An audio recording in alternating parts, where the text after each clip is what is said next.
Hello everybody, welcome to the morning after transfer deadline day. We're all still here, Robbie Savage, Tony Pulis, Danny Murphy, just to have a little look at some of the things that went through late last night. Now, understandably, they're still going through, so we might miss a few out.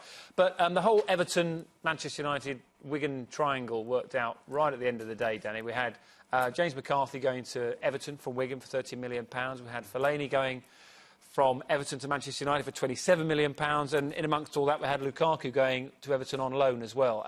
Who, in the end, came out best from all that, do you think? Well, I actually think Everton have done OK. I mean, I like McCarthy, he's energetic, he's a good footballer. Fellaini obviously wanted to leave, so if they'd have kept him, would his heart be in it?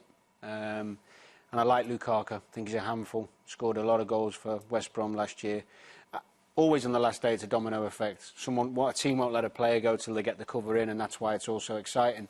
But I think Everton have actually come out OK from that deal, and they've got a few quid in the pocket as well, so I don't think Everton fans will be too disappointed. Just Fellaini put in a transfer request about 8 o'clock, Tony, and then managed just after 11 o'clock to get confirmation of that deal. So it actually happened really quickly at the end of the day. The one thing, like I say, David's got the player that he's wanted, and he knows the player and everything else. The one disappointing thing for me is that David has been at Everton for 10 years.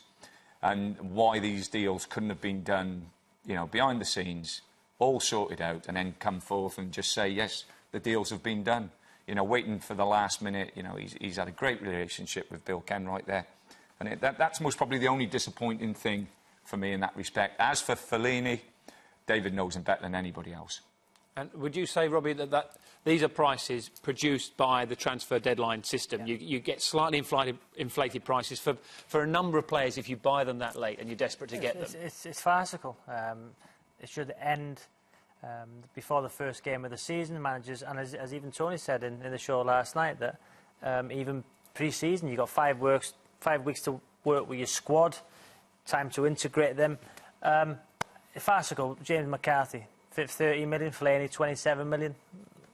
Very, very expensive for me. But if Fellaini does make the difference to that Manchester United team, you said on numerous occasions in the last 24 hours, Danny, that from what you've seen of the champions so far this season, he is the sort of player who might be worth that amount if he can make the difference. Well, time will tell, but he's different than what they've got. And you can throw him up front if they have an injury or two, or set plays, he's going to be useful. And he's a good footballer as well. And he's got more presence than they've got as well. He's a strong boy, he can put himself about. So for me, he had something different. And what United had to do was get somebody in and try and improve the squad, because everybody else is improving their squad. What do Arsenal fans wake up this morning? I mean, are they delighted? Has their club changed? They'll be absolutely delighted that they've got Ozil, and he's a top player. But like I say, I think they're most probably a little bit disappointed if Giroud gets injured. Have they got a top striker to go in? Is there competition there? And most probably maybe 1 or 2 defenders. So they'll be pleased in a lot of respects with the signing, but maybe a little bit disappointed that they haven't brought 1 or 2 others in.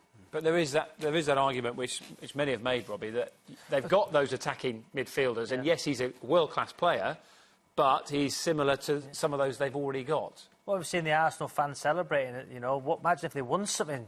He's a player. He's a player like a Cazorla. He's a fantastic player, and I don't think Arsenal fans will be moaning too much because they've actually got somebody paid a massive amount of money for him. He is a superstar, isn't he? And Arsenal haven't paid that sort of money for a player. I mean, Arshavin was their highest. 15 million before that. It's such a difference, isn't it, to go into the 40s? But you have to win matches and win trophies. It's not about one player shining a light, and being, even if he scores and he's creative, he'll make goals and he'll score some goals. But does he make them better? Is he going to make them a title-winning side? I'm not sure he's going to have that big a benefit on their team, especially defensively, of course. So that's where I worry. That's why I think with Fellaini United, I don't think he's going to have that big of impact to make them title. It'll be interesting to see where he plays Fellaini. Whether he sits him in front of the 2 centre-halves, whether he plays him on the side or plays him behind the centre-forward. It'll be interesting to see where David plays him. We talked last night to John Motson. He was quite keen to talk about Aston Villa's work in the window. I think Paul's, he was under a lot of pressure before Christmas last year, and he's done a wonderful job there, and he's made some good signings again. And they finished the season so well. They were a young team, full of energy. They looked bright going forward, and they looked as though they were going to score goals all the time. And the players that he's brought in it looks as though he's gone for that same mix again. And has added to the squad and brought a few in mind as well. But the signing Kozak, he was top scorer in the Europa League last season, got him from Lazio, good signing. I asked you last night about who you think's on the best of the transfer window, and all of you said Liverpool. Now, Liverpool fans will be watching this today thinking we've had a fantastic start to the top of the season, the best we've had since the mid-1990s. We've beaten Manchester United at home. These are the men that Brendan Rodgers brought in. They're top of the table. And you think Brendan Rodgers has bought really wisely in the last few days? I do, yeah. I think he's strengthened the squad. I mean, they're already a good side when everyone's fit, but they've got a bit more strength in depth now, so they haven't worried about losing Suarez because they've got Sturridge. You know, they've got centre-halves of quality now. Carragher's retired, he's a leader. They had to replace that. They've gone out and got Saka, who's a top-quality player. They've got more strength, and they look as though they're going to be much more consistent because of that. There's a confidence about the way they're playing at the moment, and long may it continue, because a good Liverpool makes the Premiership better. Good competition now for places all over. If you look at the squad, good competition for places. And I don't think they had that last year. No. Robbie, I mean...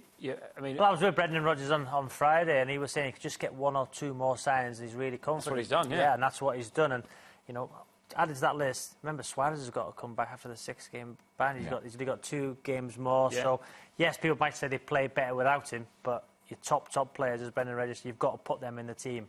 Where will Sturridge move? But you have to play Suarez. He's that good. Tony, having worked on Transfer Deadline now for the BBC, when you go back into management, will you view it in a slightly different way?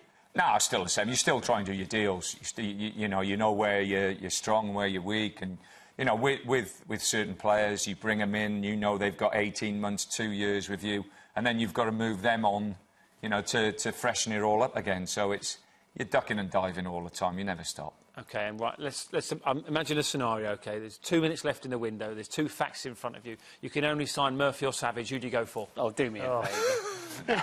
I'd just leave it, I think. Great stuff. Thank you very much. I hope you've enjoyed the programme.